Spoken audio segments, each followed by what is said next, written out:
دوستو، دنیا کے اندر آپ کا تعلق چاہے کسی بھی نسل، رنگ یا مذہب سے کیوں نہ ہو، مگر ایک چیز ایسی جس کا انکار ممکن نہیں۔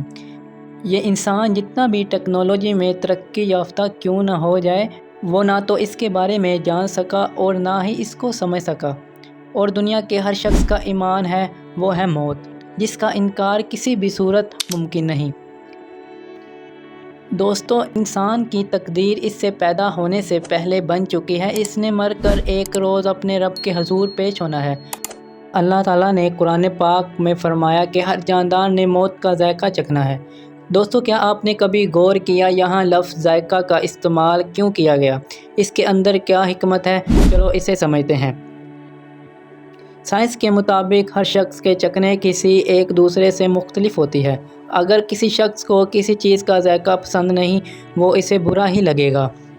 یہ ذائقہ ڈیپینڈ کرتا ہے اس بات پر یہ چیز کن چیزوں سے بنی ہے۔ اس لیے ہر شخص کی موت کا ذائقہ اس کے اعمال کے مطابق ہوگا۔ نیک اور اچھے اعمال کا ذائقہ ایسا ہوگا، اس کو موت کے اندر بھی راحت اور سکون ملے گا، جیسے وہ پسندیدہ چیز کو کھا کر ملتا ہے، جبکہ اس کا الٹ برے اعمال کا موت کا ذائقہ اتنا ہی کڑوا اور دردناک ہوگا۔ اس لیے موت کا برا ذائقہ چکھنے والے جہنم میں جائیں گے۔ دوستو، ملک الموت یعنی موت کا فرشتہ ہمیں کیسے نظر آئے گا؟ موت کا فرشتہ ایک خوفناک شکل میں نظر آئے گا یا ایک دوست کی طرح نظر آئے گا؟ یہ ایک ایسی بات جس کے بارے میں بہت سے لوگ واقعی تجسس میں رہتے ہیں۔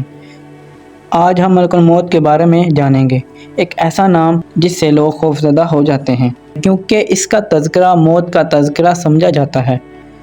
کیا آپ بند کمرے میں موت کے فرشتے سے ملنا چاہیں گے؟ تو یقیناً آپ کہیں گے نہیں۔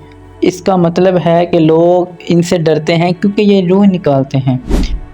دوستو، ذرا سوچیں، ہم اس چیز کے بارے میں بات کر رہے ہیں، اس دنیا میں ہمارا آخری لمحہ یا اگلے جہان میں جانے کے بعد کا پہلا مرحلہ موت کا فرشتہ کیسے آئے گا؟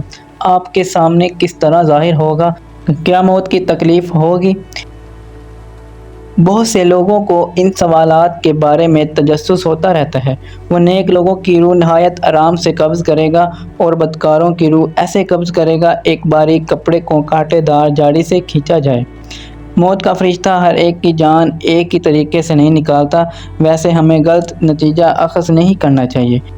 تو موت کا فرشتہ ہر انسان کے پاس ایک جیسی شکل میں نہیں آتا۔ مثال کے طور پر اگر آپ جبرائیل کو دیکھیں تو آپ کتنے خوش ہوں گے، آپ بہت اچھا محسوس کریں گے۔ اگر آپ اللہ کو راضی کر لیں تو جب آپ موت کے فرشتے کو اپنے سامنے دیکھیں گے تو آپ ایسے ہی خوش ہوں گے جیسے آپ جبرائیل سے مل رہے ہوں۔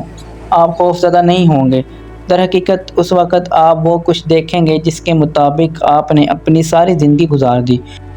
دوستو، اگر آپ نے اپنی پوری زندگی گناہوں کے اندر گزار دی تو آپ کو موت کا فرشتہ ایک خوفناک شکل میں نظر آئے گا اور آپ کی روح دردناک طریقے سے نکالے گا۔ دوستو، اگر آپ کو یہ ویڈیو پسند آئی تو میرے چینل کو سبسکرائب کریں اور بیل آئیکن کو ضرور دبائیں تاکہ آنے والی ویڈیو کا نوٹیفیکیشن مل سکے۔ خدا حافظ۔